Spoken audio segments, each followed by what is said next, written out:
ini kita akan belajar di tema 1, subtema 1, pembelajaran 5. Kita akan meneruskan pembelajaran di subtema 1 ini. Yuk kita langsung ke pembelajaran. Udin dan Mutiara rukun dalam melakukan tugas-tugas di rumah. Mereka mempunyai tugas membersihkan rumah dan halaman. Nah, kalau kalian di rumah, apakah kalian mendapatkan tugas dari orang tua kalian? Mungkin tugasnya membantu orang tua kalian, mencuci piring atau menyapu, seperti yang dilakukan Udin dan Mutiara ini yang selalu hidup rukun dan mempunyai tugas membersihkan rumah dan halaman. Bagaimana agar tugas itu dapat diselesaikan dengan baik? Bagaimana tugas-tugas kalian bisa diselesaikan dengan baik?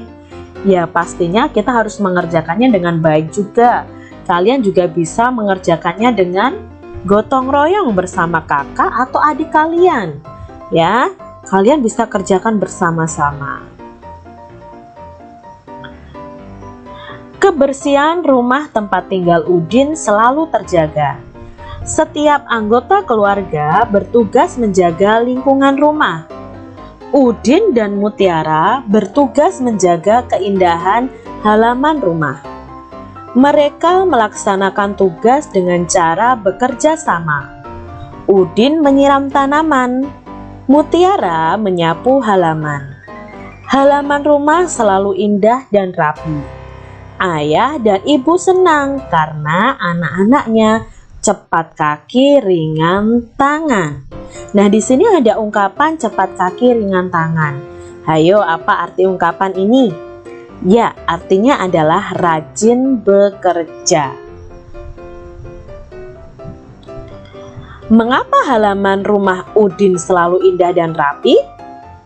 Ya, karena Udin dan Mutiara selalu menjaganya, selalu membersihkannya, sehingga terlihat indah dan rapi. Apa akibatnya bila Udin dan Mutiara tadi tidak bekerja sama dalam membersihkan halaman rumah mereka? Ya, pasti lingkungannya akan kotor, pekerjaannya tidak akan cepat selesai. Apakah sikap Udin dan Mutiara menunjukkan pengamalan sila Pancasila? Iya, menunjukkan sila Pancasila.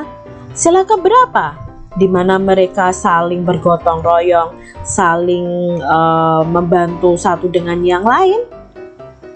Ya, sila ketiga.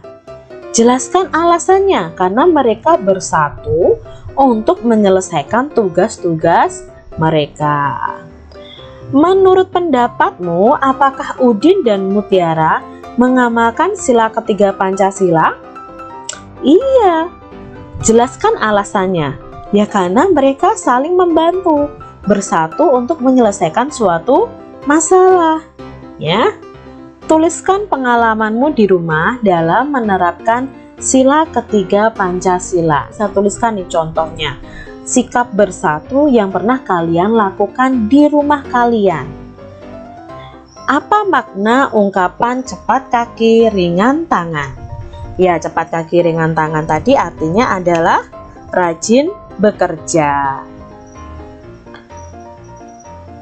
Udin menjadi juara pertama lomba menggambar, tetapi ia tetap rendah hati.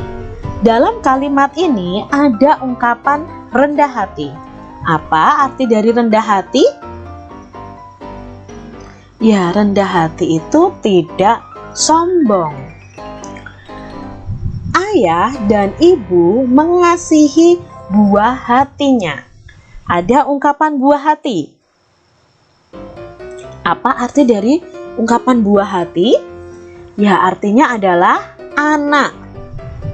Yang ketiga, Udin senang mendapat buah tangan dari ayah. Arti dari buah tangan? Ya, artinya adalah oleh-oleh. Udin dijuluki cepat kaki, ringan tangan karena selalu mengerjakan tugas dengan baik. Apa arti ungkapan cepat kaki ringan tangan? Ya, artinya adalah senang bekerja atau rajin bekerja. Nah, di sini ada ungkapan baru adik-adik. Masalah harus diselesaikan dengan kepala dingin agar tidak terjadi pertengkaran. Apa itu maksudnya kepala dingin? Ya, kepala dingin itu artinya tidak mudah marah, tidak diselesaikan dengan marah. Ya, jadi harus kepalanya dingin ya, bukan kepalanya terus dingin dikasih es, tidak. Masalah harus diselesaikan dengan kepala dingin, tidak mudah marah, sabar juga bisa ya. Apakah kalian ingat dengan lambang Pancasila di bawah ini? Dan bagaimana bunyi silanya? Nah, ini gambar pohon beringin. Ini adalah lambang atau simbol Pancasila sila keberapa? Ya, sila ketiga yang bunyinya Persatuan Indonesia.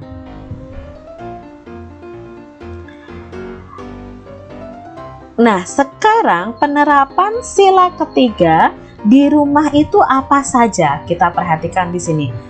Contoh penerapan sila ketiga Pancasila di rumah adalah hidup rukun dengan keluarga. Nah, itu penerapan sila ketiga karena bunyinya adalah persatuan. Maka kita harus hidup rukun, tidak bertengkar dengan saudara, saling membantu dalam keluarga. Itu adalah contoh penerapan sila ketiga Pancasila di rumah.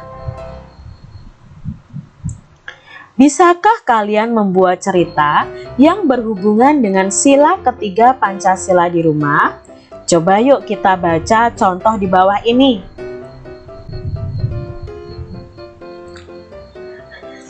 Contoh cerita penerapan sila ketiga Pancasila di rumah. Namaku Rio. Aku tinggal di rumah bersama ayah, ibu, kakak, dan adik. Kami selalu hidup rukun.